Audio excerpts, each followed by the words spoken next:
हर व्यक्ति प्रेमलता राठौर नहीं जाएंगे और हर व्यक्ति सारा तहर नहीं जाएंगे। राजीव गुप्ता जी आम आदमी पार्टी से चुनाव लड़ते हैं, फिर निर्दलीय चुनाव लड़ते हैं, आज हर पार्टी के मंचों पर देखे जाते हैं। जो प्रेमलता जी के राठौर जी के नेतृत्व में हिस्सा चल रहा है बहुत सुंदर है और मैं भूरी भूरी उनकी प्रशंसा करता हूँ। मुझे इन तीनों का कार्यक्रम सबसे अच्छा कार्यक्रम अगर किसी का लग रहा है तो इन्हीं का लग रहा है। जिसको जिता के भेजा है इस बार, जब संगठन से टिकट नहीं मिला था तो उन्होंने सरेंडर कर लिया था।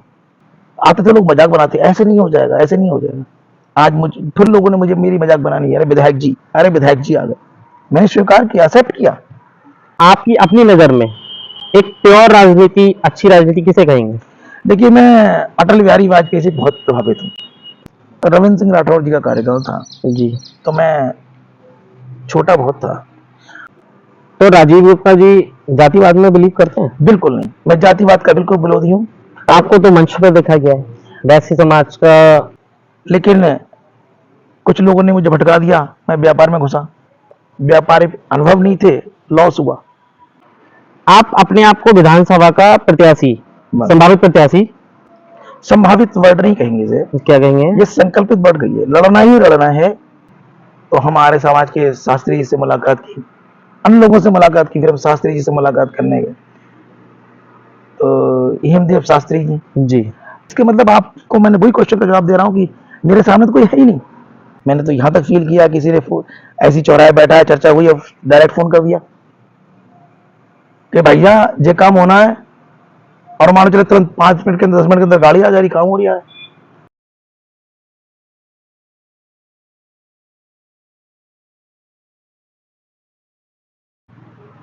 वो कहते हैं हर पार्टी के लिए दिल में प्यार है, नेताजी की बातों में अलग ही संसार है। नमस्कार मित्रों, मैं अंकित आर्य। जैसा मैंने अभी शायरी पढ़ी, वो शायरी जो है सियासत से आती है, और आज जो हमारे मेहमान हैं वो भी सियासत से आते हैं, राजीव गुप्ता जी। कैसे सर? धन्यवाद सर, आपको बढ़िया।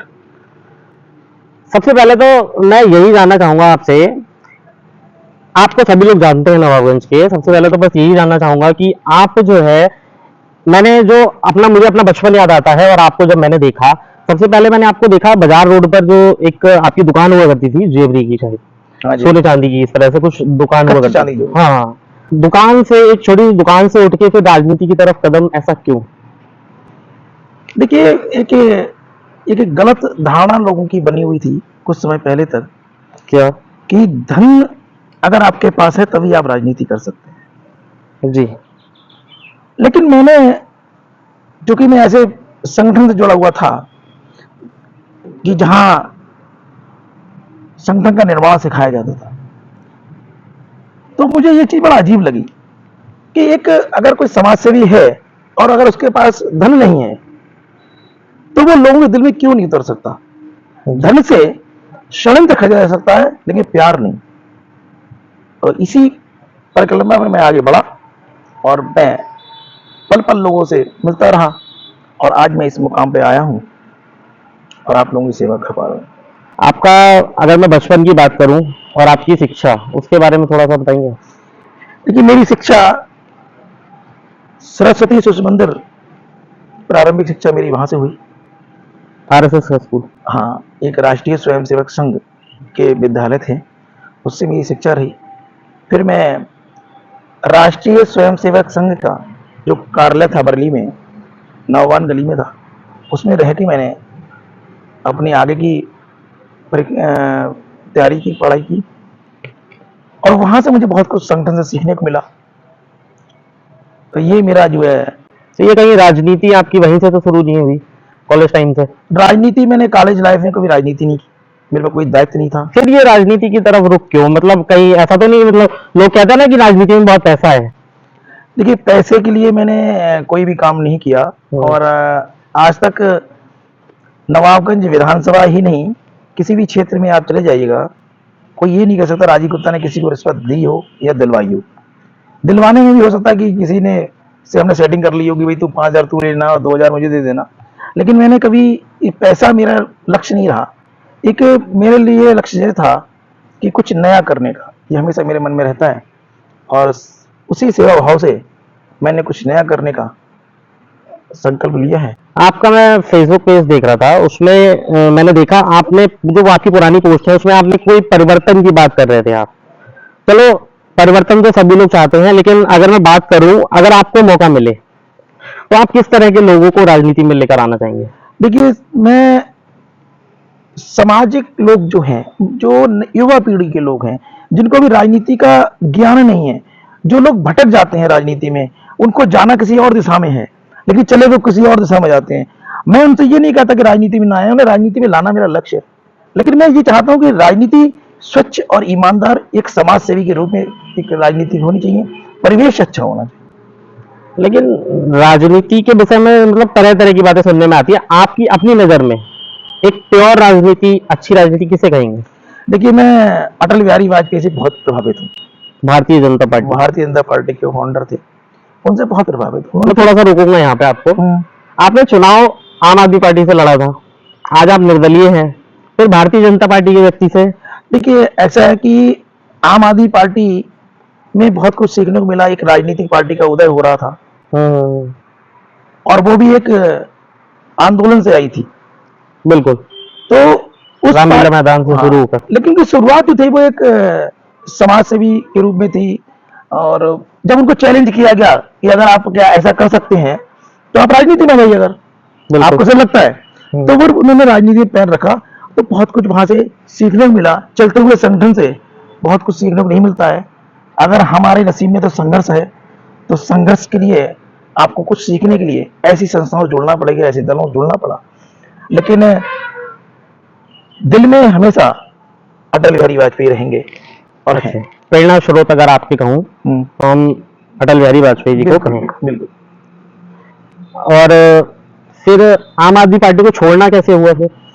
मतलब कुछ तो खामियां दिखी या क्या हुआ, ऐसा क्या माइंड में आया जो छोड़ा? नहीं, आम आदमी पार्टी को छोड़ना तो ये नहीं कह सकते, लेकिन हाँ, कहीं ना कहीं जहां पर देश एक तरफ बढ़ रहा हो, एक दिशा में बढ़ रहा हो, और एक मोदी जी की मैं बात करूं तो मोदी जी एक ऐसे व्यक्ति हैं, ऐसा व्यक्तित्व है उनका कि वो टास्क लेते हैं हर चीज में कि क्या नहीं हो सकता वो मैं करके दिखाऊंगा। तो वो प्रेरणा भी कहीं ना कहीं मेरे अंदर आई है उनसे भी, और ये चीज जो मेरे अंदर जो ऊर्जा आती है ऐसे लोगों से ही आती है। तो फिर यहाँ कुछ करने का मेरा मन था, लेकिन कुछ चीजें ऐसी क्षेत्रीय राजनीति की रही हैं जो मुझे पसंद नहीं आई, बर्दाश्त नहीं हुई। एक दो बिंदु बताएंगे कुछ? देखिए, बताना चाहिए। सबसे पहली बात यह कि हम लोग जो है वो सब एक परिवार के व्यक्ति हैं। बिल्कुल। और एक परिवार के व्यक्ति की अगर मैं बात करता हूं तो उसमें मौर्य समाज भी आता है, उसमें वाल्मीकि समाज भी आता है, उसमें राठौर समाज भी आता है, उसमें वैश्य समाज भी आता है, ब्राह्मण समाज भी आता है, कश्यप समाज भी आता है, ऐसे, और महावट समाज भी आता है। छोटी जातियां बड़ी जातियां ये बात नहीं रहती, ये एक परिवार बनाया जाता है। यहाँ का अगर मैं बात करूं, यहाँ के परिवेश की बात करूं, कि अगर मैं यहाँ का कोई जनप्रतिनिधि हूं तो जनप्रतिनिधि इंसान का नहीं हूं, मैं यहाँ के प्राणियों का भी हूँ, यहाँ के वृक्ष का भी हूँ, वनस्पतियों का। तो जनप्रतिनिधि जो होता है वो पूरे क्षेत्र का होता है। वो जनप्रतिनिधि की बात वो कहे कि नहीं मैं अपने लोगों का हूँ, ये सही नहीं है, ये मैं उचित नहीं समझता। तो राजीव गुप्ता जी जातिवाद में बिलीव करते हैं? बिल्कुल नहीं, मैं जातिवाद का बिल्कुल विरोधी हूँ। आपको तो मंच पर देखा गया है वैश्य समाज का, मैंने आपके फेसबुक पोर्टल पर देखा, उसमें फिर देखिए, अगर कहीं पर राठौर समाज का कोई कार्यक्रम है, मुझे बुलाया जाता है, मैं जाऊंगा, वहां भी जाएंगे। वैश्य समाज का प्रोग्राम वहां भी गया, पटेल साहब की जयंती होती वहीं मनाता हूँ, अम्बेडकर साहब की जयंती होती वही मनाता हूँ। राठौर साहब के साथ एक घटना घटी, मैंने उनकी भी पुण्यतिथि मनाई, उनके परिवार के लोगों ने मनाई, मैंने मनाई। बिल्कुल। एक लड़की के साथ, महावट समाज की लड़की के साथ जो अत्याचार हुआ, बच्ची के साथ, मैं बरली में धरने बैठा उस महावट समाज के साथ में। मुझ में जातिवाद पे विश्वास नहीं करता। मैं अगर किसी जाति का हूं तो मेरी एक जाति है, वो है मानवता। अगर मैं आपके अब तक के राजनीतिक सफर में कुछ अनुभव की बात करूं या कुछ सी खामियों की बात करूं तो आपको कौन से पल याद आते हैं? देखिए, मेरे जीवन में हमेशा संघर्ष रहा, कभी अनुकूल परिस्थितियां नहीं मिली, हमेशा विपरीत परिस्थितियां रही। कैसे? जब मैं व्यापार में था तो मुझे परिवार के लोग ये चाहते थे कि आप सरकारी जॉब में जाएं। मेरा पूरा परिवार सरकारी जॉब में था, बिल्कुल। लेकिन कुछ लोगों ने मुझे भटका दिया। मैं व्यापार में घुसा, व्यापारिक अनुभव नहीं थे, लॉस हुआ। उस लॉस को भी पूरी पूर्ति की मैंने। उसके बाद में फिर मैं सामाजिक कार्य में आया, बाबा रामदेव के आंदोलन में भी गया, दिल्ली तक पहुंचा मैं, काले धन के विरोध में था। ऐसे ही आंदोलन में और सामाजिक कार्यों में रुचि ली। गौशाला के लिए जगह खरीदी हमने, हाईवे पे जगह खरीदी, तो गायों के प्रति रुचि बनी। ऐसे सामाजिक कार्य करते करते करते करते हम लोगों ने, बड़ा अच्छा लगता था हम लोग कार्य करते हुए। बजरंग दल में भी मैं रहा, लेकिन उसके बाद में एकदम से जैसे ही मैं आगे बढ़ता रहा, लोग मुझे स्नेह करते रहे, तो मैंने देखा कि हमारे पीछे कुछ एक ऐसी चीजें चल रही हैं जो मुझे गिराने के बड़ा प्रयास कर रही हैं कि इनको लोग, जबकि मेरे दिन में ऐसी कोई बात थी नहीं। मैं उस समय बिल्कुल अल्पायु था, मुझे इन सब चीजों का ज्ञान नहीं था। ये किस टाइम की बात कर रहे हैं? लगभग 1-2 साल पहले? 1-2 साल पहले की नहीं है ये बात, लगभग करीब 8 साल पहले की है। तो इसी चीजों से हमने प्रेरणा ली। फिर नवाबगंज में एक चेयरमैन साहिबा हुआ करती थी, वो चेयरमैन साहिबा से सब लोग परेशान हुआ करते थे। बहुत व्यापारी वर्ग बड़ा परेशान रहता था, जिसको चाहे उसकी दुकान तोड़वा दी, जिसकी चाहे उसके जो है झूठ सच बोल के जो है दुकानों को आवंटित कर दिया। तो और एक राजनीतिक परिवार से उनका अच्छे संबंध थे, तो उसका दबाव भी उन्होंने बना के चला। तो ऐसे में जब सब तराई तराई होने लगी, और यहाँ के जो है एक भारतीय जनता पार्टी के उस समय जिला अध्यक्ष भी थे, तो उन पर भी मुकदमे लिखवाए गए। तो लोग उस मुकदमे के बाद लोग भयभीत हो गए कि शायद अब यहाँ पर इस शख्सियत से कोई टकराने वाला नहीं। तो उस समय एक लाल बिल्डिंग का निर्माण हो रहा था, तो फिर मुझे उस समय निकलना पड़ा और मैं धरने बैठ गया था। मैं घर से किसी और काम से आया, हवाई चप्पल पहना हुआ था, और फिर उसी के साथ में, उन्हीं हवाई चप्पलों के साथ में सीधे दामोदर पार्क बरेली पहुंचा। 42 दिन मेरा धरना रहा, और वो धरने की क्रांति मैंने इन्हीं लोगों से सीखी थी, बाबा रामदेव से और इन लोगों से सीखी थी। वहां से मैं 42 दिन धरना। मेरी राखी भी जो है, मेरी सिस्टर का जो त्योहार पड़ा राखी बंधन का, तो राखी मैंने धरने बंधवाई थी। तो ये ऐसे ऐसे पल मेरे जीवन में रहे। और जैसा कि आप अपने नाम के आगे लिखते हैं प्रबल प्रत्याशी, प्रबल निर्दलीय प्रत्याशी 121 नवाबगंज विधानसभा, आप अपने आप को विधानसभा का प्रत्याशी, संभावित प्रत्याशी, संभावित वर्ड नहीं कहेंगे इसे, क्या कहेंगे? ये संकल्पित वर्ड कहिए। लड़ना ही लड़ना है, प्रत्याशी इस बार होऊंगा, संभावना बिल्कुल नहीं। संकल्पित प्रत्याशी।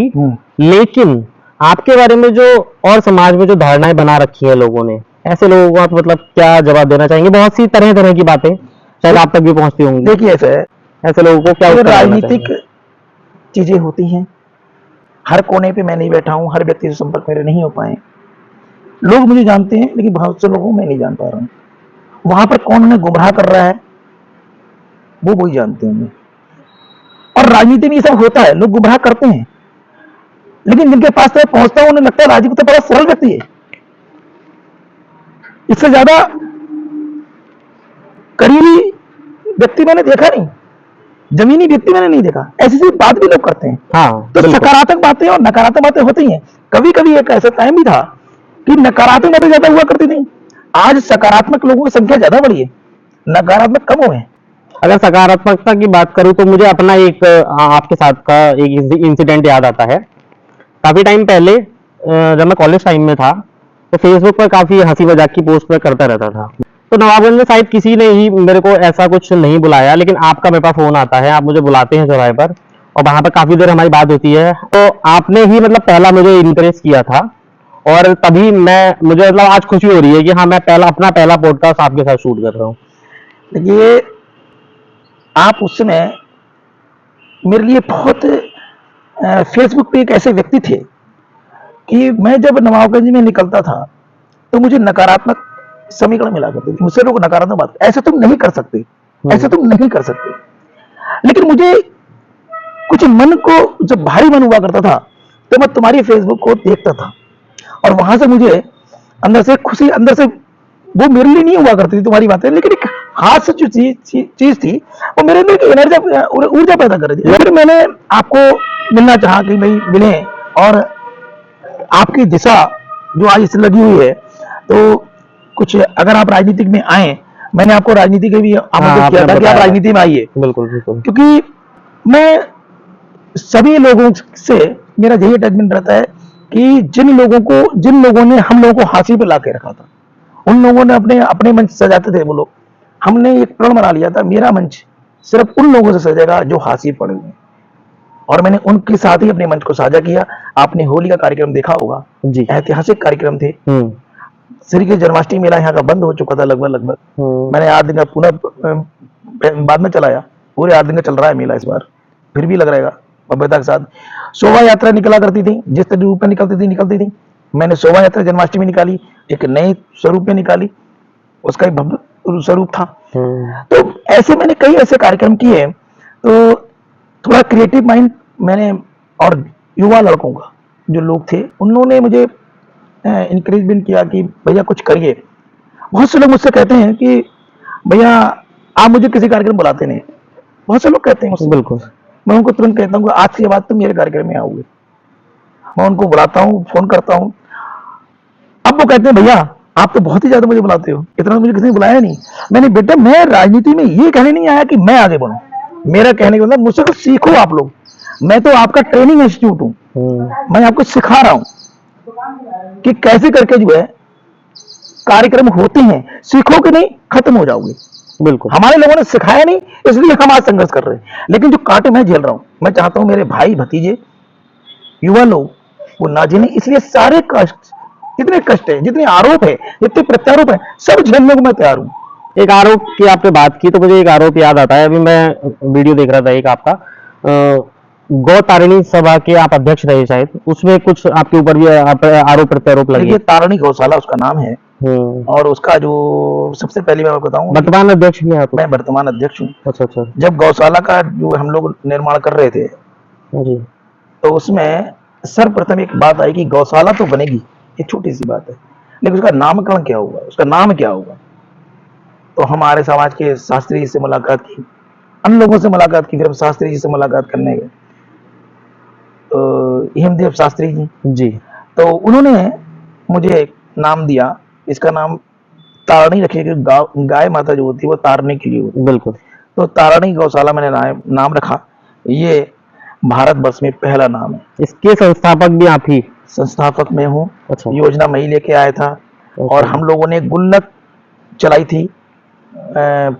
प्रथम दिन हम लोगों ने गुल्लक को शोभा यात्रा के रूप में निकाला था, बहुत दान आया, और उस पैसे से हमने उसका जगह खरीदी। लोगों ने आरोप लगाया, वो आरोप का मैंने जवाब दिया, आरोप बिल्कुल निराधार थे, वो उन्होंने ही माना। तो काम करिएगा, आरोप तो लगेंगे, बिल्कुल। और आरोप जब लगेंगे, अगर आप उनसे भयभीत हो गए तो उनका लक्ष्य पूरा हो गया, अगर आप भयभीत नहीं हुए तो आपका लक्ष्य पूरा हो गया। बिल्कुल। राजीव गुप्ता जी आम आदमी पार्टी से चुनाव लड़ते हैं, फिर निर्दलीय चुनाव लड़ते हैं, आज हर पार्टी के मंचों पर देखे जाते हैं, मतलब किधर है राजीव गुप्ता जी?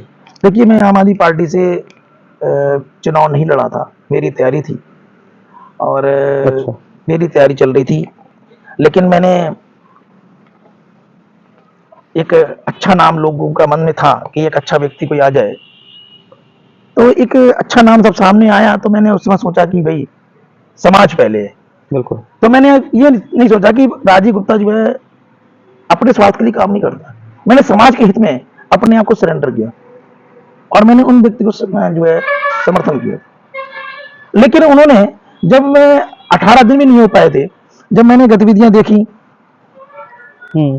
तो फिर मेरा मन खिन्न हो गया। मैंने उसी दिन मन में ठान लिया कि इस दरवाजे पे आज के बाद नहीं आऊंगा, और मैं उसके बाद उस दरवाजे पे नहीं गया। और इस बार मैंने तय कर लिया कि अब मेरे सामने अब ऐसा कोई शख्स नहीं है जिसके लिए मैं जगह छोड़ पाऊं। आप अपने कंपटीशन में किसको देखते हैं सामने? देखिए मेरे कंपटीशन में तो अब कोई नहीं, कभी कोई था, अब कोई नहीं, क्योंकि उन लोगों ने भ्रम फैला दिया है, उन लोगों ने भ्रम फैला दिया जातिवाद का, और अब जातिवाद को कोई पसंद नहीं करता। आपने बहुत सुंदर क्वेश्चन किया कि आपके किसको मानते हैं। बिल्कुल, हम संगठन को मान सकते हैं, किसी व्यक्ति को नहीं मान सकते, व्यक्ति क्योंकि विशेष। हमने जिसको जिता के भेजा है इस बार, जब संगठन से टिकट नहीं मिला था तो उन्होंने सरेंडर कर लिया था। आज संगठन से लड़े तो बने। तो आप ये नहीं कह सकते किसको मान रहे हो, संगठन को मान सकते हैं। और संगठन में और मेरी निर्दलीय में मतलब संगठन का आप मानते हैं कि हाँ संगठन का नाम होता है, हाँ जी, उसका फर्क भी पड़ता है। मैं निर्दलीय हूं। अगर आपको मौका मिले आप किस संगठन के साथ जाना चाहेंगे? देखिए, अगर मुझे मौका मिला तो मैं भी प्राथमिकता, मैंने कहा कि मैं अटल जी की पार्टी से के साथ पहले जाऊंगा, अटल जी के साथ पहले जाऊंगा, उनकी विचारधारा के साथ पहले जाऊंगा। लेकिन मुझे खूब मालूम है कि राजनीति में आपने देखा होगा इस बार कि जो लोग यहाँ पर कुछ और कह रहे थे, पीलीभीत में कुछ और कर रहे थे, ये वही लोग हैं। मैं कोई अलग बात नहीं कह रहा हूं, प्रत्यक्ष प्रमाण है कि पीलीभीत में किसी और को लड़ने पहुंच गए, यहाँ पर कुछ और बात कर रहे थे। तो उसको, उस पटाक्षेप को मैंने क्लियर किया, मैंने झेला है। आज जनता समझ चुकी है कि क्या सही है और क्या गलत है। आज मैं मजबूत हुआ हूं, निर्दलीय रूप में मजबूत हुआ हूं। वो संगठन के आड़ में भी मजबूत नहीं हो पा रहे हैं। संगठन में टिकट देगा नहीं देगा ये बात की बात है। अगर आप जब से पॉलिटिक्स में आए, आपने कौन सा मुद्दा, मतलब ऐसा कोई मुद्दा याद आता है जो आपने उठाया हो और उस पर काम हुआ हो, एक परिवर्तन की ओर मतलब आपकी वजह से एक समाज में परिवर्तन आया, कोई ऐसा मुद्दा याद मैंने आता है? कई मुद्दे उठाए। मैंने आपको लाल बिल्डिंग का बताया, बिल्कुल, लाल बिल्डिंग में 42 दिन धरने में बैठा, मैंने भी वो मुद्दा था। एक जातिवाद के विरोध का मैंने मुद्दा किया, उसमें मैं जगह जगह गया, गांव गांव मैंने हर विधानसभा के हर गांव मैंने खाक छानी है और अपनी इसी मोटरसाइकिल छानी है। आज तो मेरे पास कार भी है। उस समय अकेला था, जब मैं निकलता था तो लोगों से मैं बात करता था, चौराहे पे खड़े होकर बात करता था, पुलियों पे लोग खड़े थे उनसे बात करता था, फिर मैं वृक्ष के नीचे बैठे उनसे बात करा करता था। मैं पसीना बहाता था और वो लोग खेत से काम करके आए उनसे बहाता था। आते थे लोग मजाक बनाते, ऐसे नहीं हो जाएगा, ऐसे नहीं हो जाएगा। आज मुझे फिर लोगों ने मुझे मेरी मजाक बनानी है, अरे विधायक जी, अरे विधायक जी आ गए। मैंने स्वीकार किया, एक्सेप्ट किया, मैंने कोई बात नहीं, आज मजाक बनने की कोई बात नहीं। लेकिन मजाक मजाक बनते बनते आज इस वो है कि आज जितने भी कार्यक्रम होते हैं, जितने मंच होते हैं, अधिकांश मंचों पे आप मुझे देख सकते हो, मिलता हूँ उस मंचों में। जी हाँ, मेरा क्वेश्चन वही था, वो बीच में रह गया थोड़ा, हाँ, कि आप किस पार्टी के साथ हैं। तो मतलब सभी मंचों पर देखने को मिलता है। जब निर्दलीय। निर्दलीय का मतलब होता है सर्वदलीय। मुझे बसपा के लोगों से भी प्यार है, मुझे भाजपा के लोगों से भी प्यार है, मुझे समाजवादी पार्टी के लोगों से भी प्यार है। समस्त पार्टियों के समर्थन मेरे साथ आ रहा है। इसी को निर्दलीय कहते हैं। और निर्दलीय का दूसरा नाम भी बता दे रहा हूँ, क्रांतिकारी। क्रांतिकारी। ये क्रांति वो ही ला सकता है, मुझे विश्वास है कि यहां से उपज हो सकती है। एक ही व्यक्ति अकेला चल रहा है, वो इसलिए चल रहा है, उसे मालूम है कि निर्दलीय से कुछ काम हो सकता है। आपको विश्वास नहीं है, आप संभावित लिखोगे अपने आगे, आपको पता नहीं पार्टी मुझे टिकट देगी नहीं देगी, और टिकट नहीं देगी मैं नहीं खड़ा हो सकता। बिल्कुल। इसके मतलब आपको मैंने वही क्वेश्चन का जवाब दे रहा हूं कि मेरे सामने तो कोई है ही नहीं। मोदी जी, राहुल गांधी, केजरीवाल, सही वर्तमान स्थिति को देखते हुए कौन उपयोगी लगता है आपको? देखिए, मैंने अभी बोला कि जिसमें निर्णय लेने की क्षमता है वो तो मोदी जी। मोदी जी ने ऐसे बहुत से काम किए हैं जो उम्मीद से भी नहीं थी कि ऐसा हो सकता है, उन्होंने काम किए। उन्होंने आज ही देख लीजिए इस समय वर्तमान परिस्थिति में क्या स्थिति हो रही है। पहलगाम घटना को कैसे देखते हैं आप? देखिए, पहलगाम घटना एक बहुत ही ज्यादा निंदनीय घटना है। एक निहत्तों के साथ, एक जो पिछले पर्यटक थे, पर्यटक जिनका कोई भी वो नहीं था, सिविलियंस थे जिन्हें कुछ नहीं मतलब था, सिर्फ घूमने जा रहे हैं, फिर एक फौजी। तो आप इस तरीके से हमला कर रहे हैं। अगर आपको आना है युद्ध करने, इस समय युद्ध हो रहा है, आप आइए ना, आप वेलकम आपको युद्ध करने के लिए, पाकिस्तानी को वेलकम, आइए खूब आइए। हमारी सेना जवाब दे रही है उनको। लेकिन एक अचानक आके धोखे से आप किसी को मार जाओ, ये तो नादानी है, बिल्कुल नादानी है। और उसका जवाब आज इस समय दिया जा रहा है। देश, ये पूरा देश के लिए जो है युवा बिल्कुल जोश में भरा हुआ है। उसमें आया कि धर्म पूछकर मारा गया, इसको आप किस तरह से देखते हैं? ठीक है, धर्म पूछ के मारना, इसमें क्या संदेश देना चाह रहे इसमें थे? जो है क्या है कि इसमें दो बहुत बड़ा मास्टरमाइंड लोग लगे हुए थे। वो हमारे भारत में गृह युद्ध छुड़वाना चाह रहे थे। जी। उनका मकसद था कि हम ये पूछ के मार कहेंगे तो यहाँ पर हिंदू मुस्लिम चलेगी, जी लेकिन यहाँ का मुसलमान भी बहुत समझदार है, उसने बिल्कुल कुछ नहीं बोला। और हमारे जो जनप्रतिनिधि हैं, हमारी जो समाज संस्थाएं हैं, उन्होंने भी बोला, और हम लोग प्यार मोहब्बत से रह रहे थे यहाँ पर, सब कुछ टेंशन नहीं है। लेकिन धर्म पूछ के, अगर धर्म पे अगर बात कोई करेगा तो धर्म का जवाब बिल्कुल दिया जाना चाहिए। अगर कोई इस तरीके का उनकी घृणित मानसिकता थी कि हम इस तरीके अगर धर्म पे आघात पहुंचाना ही उनका मकसद था, तो ये चीज बर्दाश्त करने योग्य नहीं है, क्योंकि धर्म ही हमारे देश की जान है। तो धर्म, तो हम जब किसी के धर्म को नहीं छेड़ते, तो कोई अगर हमारे धर्म पर डालेगा तो हम बर्दाश्त कैसे कर लें। राजीव गुप्ता जी, हिंदू मुस्लिम राजनीति को कैसे देखते हैं? देखिए, हिंदू मुस्लिम राजनीति को नवाबगंज के अंदर हमने अभी एक मुस्लिम समाज के नेता को देखा, उनका जो नजरिया था काम करने का, बर्दाश्त नहीं हुआ, उतार दिया गया। जिस अहंकार में थी वो भी देख ली, लेकिन आज वो अपने बचाव के लिए तड़प रही है। तो और हमने एक हिंदू नेता भी देख रहे हैं, एक ऐसी करुणामयी नेता, ममतामयी, जिसको कोई मतलब नहीं, सिर्फ प्यार उसके दिल में भरा हुआ है, एक ऐसी नेता को भी देख रहे हैं ऐसे वर्तमान परिस्थिति में। तो हर व्यक्ति ऐसा नहीं हो जाता, हर व्यक्ति प्रेमलता राठौर नहीं जाएंगे और हर व्यक्ति सहरा ताहिर नहीं होगा। प्यार मोहब्बत सब में बना हुआ है। इससे वर्तमान परिस्थिति में बहुत बढ़िया काम हो रहा है प्रेमलता राठौर जी के। मैं तो सबसे कहूंगा, जितनी महिलाएं हैं कि उनसे सीखें, सहरा ताहिर को भी सीखना चाहिए उनसे कि आपने क्या किया, ऐसा करना चाहिए था, नहीं करना चाहिए था। और यही काम अगर प्रेमलता राठौर जी करें तो कैसा लगेगा। शक्तियां तो वही है उनके पास, उनकी सरकार है, लेकिन नहीं करती, तो ये काम उनको भी सीखना चाहिए। नवाबगंज की राजनीति में एक दौर हमने रविंद्र सिंह राठौर जी का देखा, उसके बाद सहला ताहिर जी का देखा, अभी हम प्रेमलता राठौर जी को देख रहे हैं। तीनों कार्यकाल में आपने किस तरह से मतलब परिवर्तन देखा, किसका कार्यकाल अच्छा रहा, मतलब क्या आपका पॉइंट ऑफ व्यू रहेगा उसमें? जब रविंद्र सिंह राठौर जी का कार्यकाल था जी, तो मैं छोटा बहुत था और अल्पायु थी मेरी, शिक्षा में मैं राजनीति में उस समय नहीं आया करता था, बस उनको छूना कर रहा था। अच्छा, रविंद्र सिंह राठौर जी से हर व्यक्ति मिल नहीं पाता था, और अगर मिल भी लेता था तो वो जो कहते थे वही होता था, दूसरा व्यक्ति अपनी बात रख नहीं पाता सही से।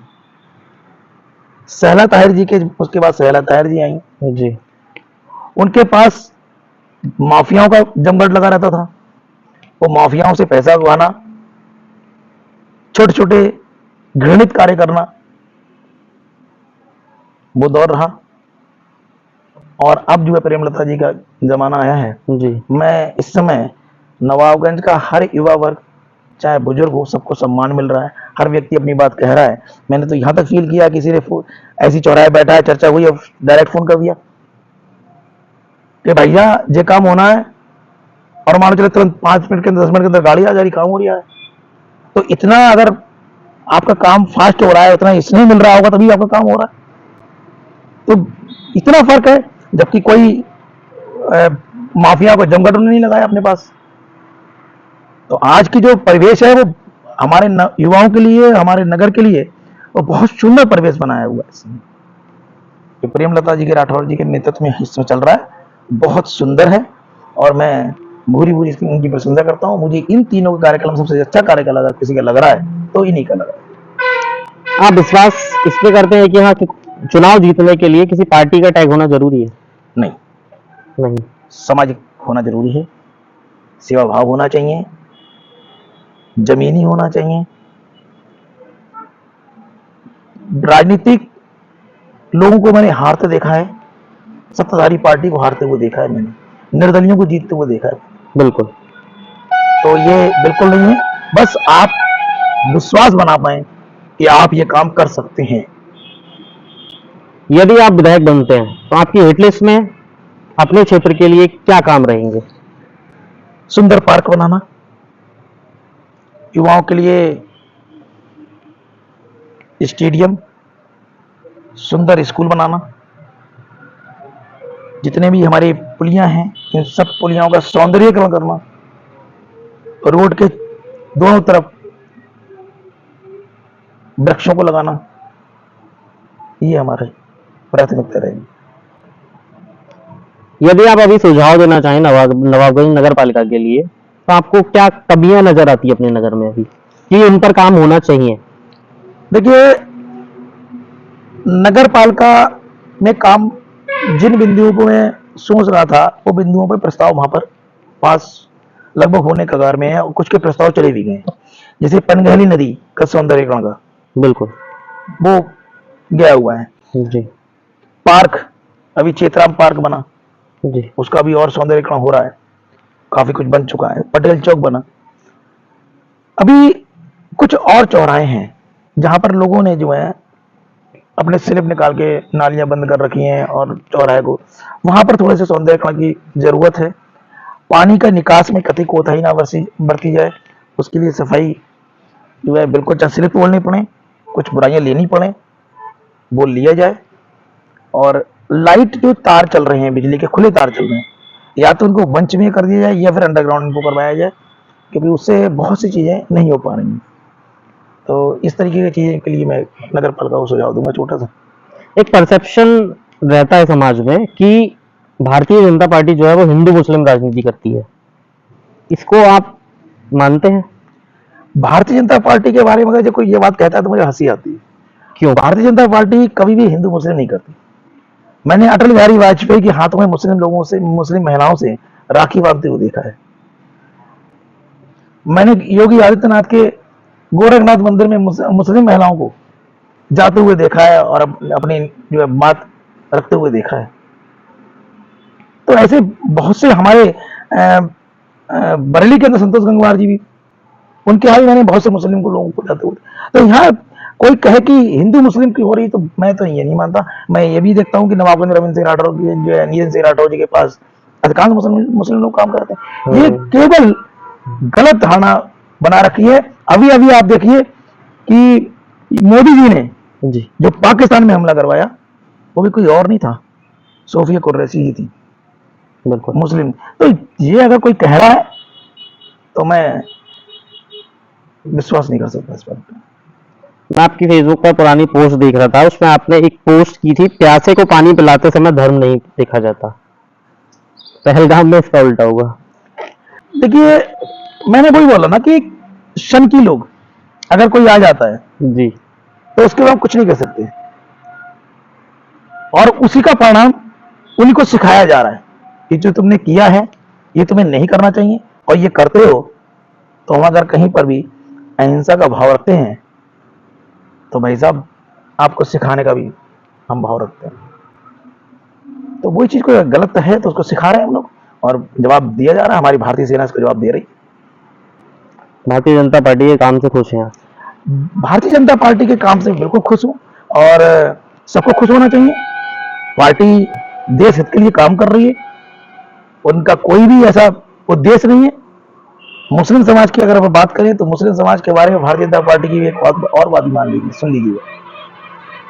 मुस्लिम समाज के जो लोग हैं, जो भारतीय हैं, उनको हम अपना इसलिए मानते हैं कि वो उनके पूर्वज हमारे लोग थे। तो हम उन्हें भाई मानते हैं।